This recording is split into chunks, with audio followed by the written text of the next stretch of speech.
Okay, back to Like a Slow Burning Fire. I'll be reading chapter 17 right now. Chapter 17 kicks off part 5, which is July 1988. Chapter 17 is called Hogsback Falls. It's Saturday night, and I've got this blind date, and I'm wondering what I'm doing. It's been a couple months since Julie and I feel like I've been doing okay. I've been busy, no time to think, which is why I'm about to get in my car and drive halfway across the city because some girl I barely know thinks her cousin's my type, feisty like a firecracker. Didn't know I had a type.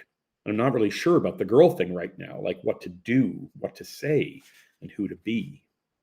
I get in my car, drive halfway across the city, walk to the front door, and ring the bell. A man opens the door. Hey, he says, blind date guy. I'm Holly's dad. Yeah, nice to meet you. He smiles, shakes my hand, says, come on in. Holly's getting ready. Have a seat. So what do you do? Carlton. Just finished 4th year. I'm hoping to become a teacher. I work at Sears right now, automotive, and I have a DJ business on weekends with my buddy, weddings and parties.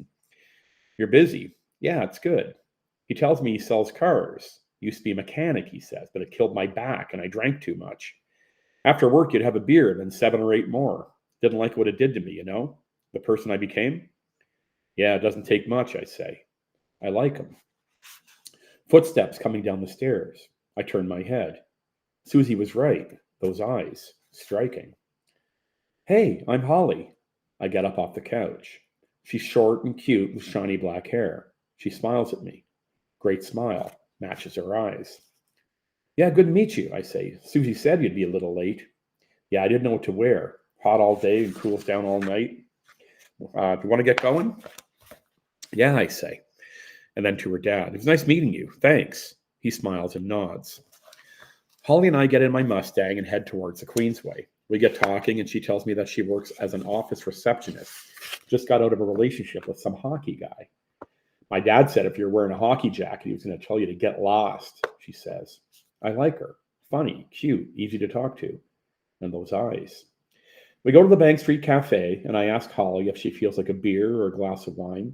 She says no and no, but I'd love dessert. How about one of those ice cream brownie things with hot fudge sauce?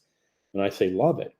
When the waitress asks what she can get us, Holly says the ice cream brownie thing and 2 spoons. And I'm thinking 2 spoons. I like this girl with the striking eyes. So she says, I heard you just got out of a long relationship. Yeah.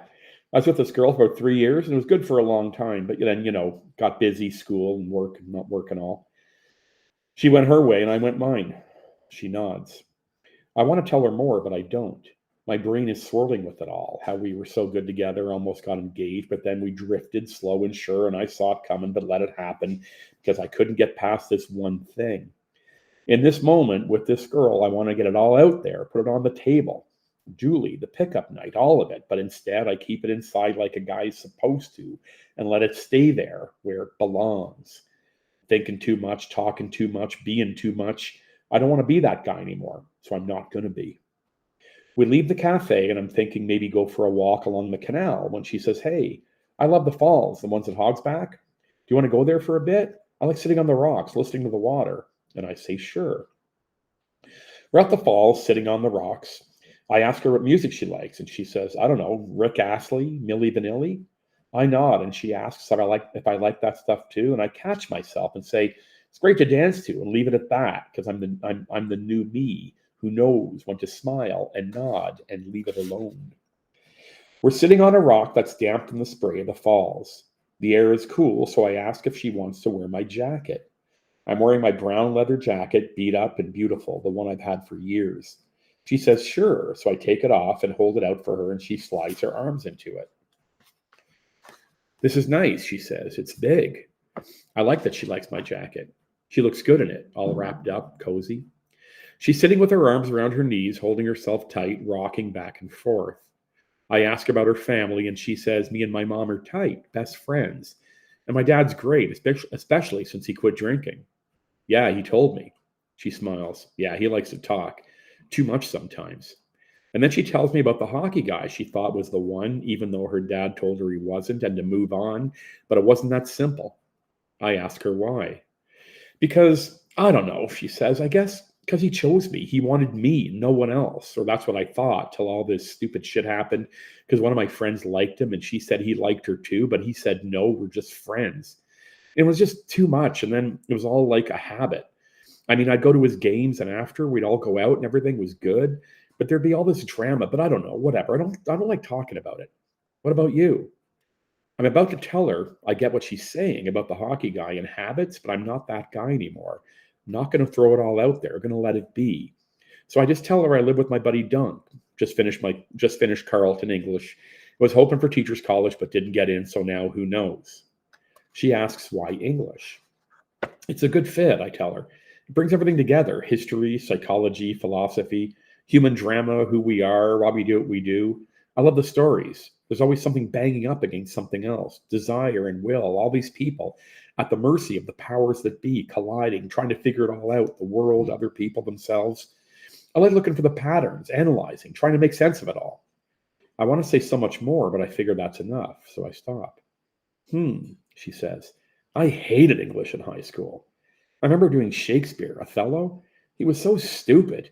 He couldn't figure out that his friend, that little guy, was playing him. I never got why we had to read that book. Like, who cares? And the guy's wife, she was so stupid. Like, how did she not know what was going on around her, what all these guys were up to? It was so dumb. I never got why we had to read all those books. Like, when am I going to need to know all this stuff? I want to tell her that she might need to know all this stuff when she's dating guys in hockey jackets and guys in brown leather jackets, because we may look different and act different, and we may wear different jackets, but maybe we're all the same. And how can you tell? But instead, I say, yeah, while she nudges her way close to me and says, I'm cold, warm me up. So I put my arm around her and pull her in close, but not too close. And then I say, it's getting cold. You want to go to the car? And she says, sure. We get in the car and I turn the key back to aux and let my Winter 88 mixtape play. No motor running, just the music. Who's this? She says. Lone Justice. The girl singing is Maria McKee. I love her voice. Never heard of her. Yeah, I say. This song, it's called Shelter. I love the way it builds, like a slow burn. It doesn't rush it, it just moves along. I love how Maria sings it, like she's been there, like she wrote it because she had to, like she felt it and couldn't keep it in, so it had to come out. You listen to the words? Yeah, I guess, but the song's got to draw me in first with, the melody, the feel, I guess, the groove. She looks at me with those eyes, and I wonder if they're the melody. Yeah, she says. The only song I know like that is the one my dad likes. This one my dad likes by Gordon somebody. Lightfoot?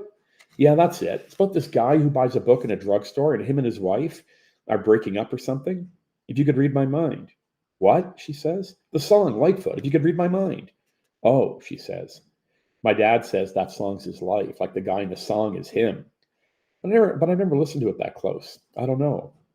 I tell her I love the line in that song about how the guy lost that feeling and can't get it back. I sing the line, and as I'm singing it, I'm thinking, what are you doing? Shut up.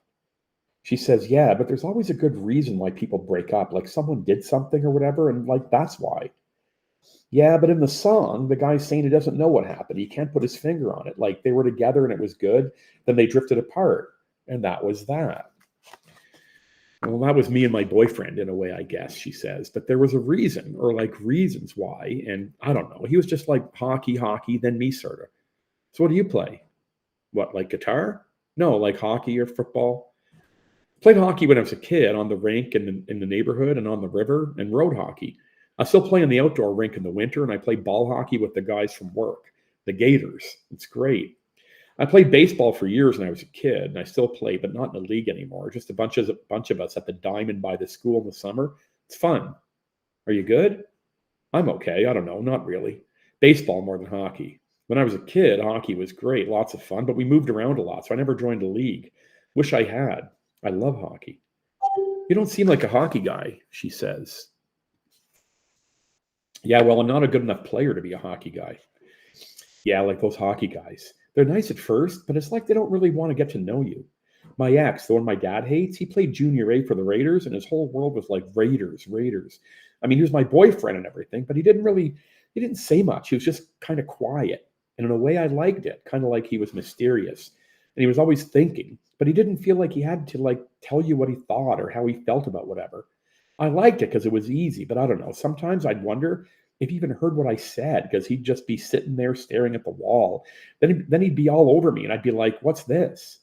"Yeah," I say. Then it's quiet for a minute and I want to tell her, "Hey, we're guys. We're not all that different, just trying to figure out who we are and who to be." When she asks me if I want to kiss her, I say, "Now?" And she says, "Yes, right now," and smiles with those striking eyes. So I say, "Sure." I kiss her and she's in my arms, and we stay like that while listening to the Indigo Girls sing a song about the insight that lives between black and white. I like this moment in this car, this night, this song with this blind date girl with the striking eyes, but I don't want to push it, so I say maybe we should get going. And she says, okay. I turn the key and click, nothing. I turn the key again and click, dead battery. I'm an idiot. Ran the battery down with the key turned back too far, god damn it, just so we could listen to my Winter 88 mixtape. Fuck. I tell her I'll walk across the bridge to McDonald's. It's not far, and call my brother, and he'll come and give us a boost. She laughs and says, I'll go with you, which makes me feel better. We're walking, and she grabs my hand. Her hand feels good in my hand. It's nice. I like this feeling. We're in the McDonald's parking lot, and I see a phone booth, so I go in and insert my quarter. I dial my brother Pat's number, and he answers right away. I tell him what's up, and he says, you're a loser. I'll be there in 10. Holly and I walk back to Hogsback hand in hand, and when Pat shows up, I say, hey, this is Holly, and she says, you're a lifesaver. And he says, what kind of fucking idiot turns the key all the way back? We boost the car. I say thanks, and Pat says, yeah, good luck. And I'm not sure if he means good luck right now, this night, this moment with this girl, or in general, as in good luck not being a loser. I drive Holly home and park in front of her house. That was great, she says. It was fun. And I say, yeah. I kiss her and hold her, and I can't believe how perfectly she fits in my arms. She says, call me. And I say, yeah, for sure. Maybe go for dinner. And she says, that'd be great. She gets out and walks to her door. I watch her walk, and she's still wearing my brown leather jacket, but I don't yell out, hey, my jacket, because she looks so cozy in it, and it feels good that she's wearing it, mostly because it means I'll see her again, and maybe again and again. And that is the end of chapter 17.